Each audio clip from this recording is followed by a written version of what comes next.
بسم اللہ الرحمن الرحیم. شروع اللہ کا نام لے کر جو بڑا مہربان نہایت رحم والا ہے. ہمارے ایک دوست تھے، ان کی بیٹی کی شادی تھی، تو میں کبھی نہیں جاتا ایسے موقعوں پر اس قسم کی جگہ پر، لیکن اس نے میری اتنی منت کی کہ میں شرمندہ ہی ہو گیا. میں نے کہا اچھا بھائی میں آ جاؤں گا. اور پھر اس نے مجھے تسلی دلائی کہ وہاں سارا الگ الگ ہے، عورتوں کا انتظام الگ ہے، مردوں کا الگ ہے. پی سی لاہور میں. تو میں نے کوئی 30-32 برس کے بعد اس ہوٹل میں قدم رکھا. ماضی کے دھندلکوں میں جھانکتے جھانکتے کتنی صبحیں کتنی شامیں وہاں گزری ہوئی تھیں غفلت کی. تو میں جب وہاں سے نکلنے لگا کھانے کے بعد، تو عورتیں نکل رہی تھیں، اکثر بے پرد تھیں. تو وہاں گیلری میں مجھے کسی نے روک لیا، وہ مجھ سے بات کرنے لگ گیا. میں کھڑا ہو گیا. دائیں بائیں کچھ اور عورتیں کھڑی تھیں. اتنے میں سب کی نظر پیچھے لگی، عورتوں کی بھی مردوں کی بھی. تو مجھے سمجھ میں نہیں آیا کہ یہ نظریں پیچھے کیوں اٹھ رہی.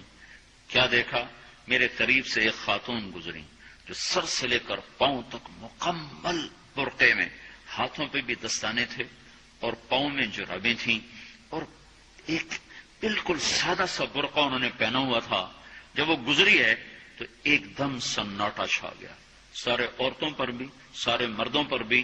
تو مجھے اس وقت خیال آیا کہ یہ حق ہے. یہ سورج جب چمکتا ہے تو ہر ایک کو اس کی روشنی نظر آتی ہے. وہ عورت اتنے اعتماد سے گزری، ورنہ ایسے ماحول میں تو جنہوں نے پردے کیے ہوتے ہیں وہ پردے اتار دیتے، سر سے دوپٹے اتار دیتے. وہ اس میں اس طرح گزری، سب کی نظریں شرم و حیا سے جھک گئیں. وہ عورتیں جن کے دوپٹے کہیں جا رہے تھے ان کی بھی نظریں شرم و حیا کی وجہ سے جھک گئیں. یہ مسلمان عورت کی پہچان ہے. یہ فاطمہ کی بیٹی ہے، یہ خدیجہ کی بیٹی ہے. یہ مغرب کی ننگی بیٹی نہیں ہے کہ جہاں ماں بیٹی کا تصور ختم کر دیا گیا ہے. اب وہ گندگی ہماری طرف پھینکنا چاہتے ہیں، وہ ہمیں یہ گند چاٹنے پر لگانا چاہتے ہیں. اور ہم اللہ کی منت کر رہے ہیں، یا اللہ تو اس نظام کو توڑ دے. ہماری تو بے بسی ہے. ہماری بیٹیوں کے سر سے دوپٹے اتر گئے، کپڑے مختصر ہو گئے. عجب حال ہے. حیا پتہ نہیں کہاں ہی روٹ کے چلا گیا، نظر ہی نہیں آتا. پہاڑوں میں جا کے بھی ڈھونڈا، وہاں بھی نہیں ملا. صحراؤں میں گئے، دریاؤں میں گئے، کہیں نہیں ملا.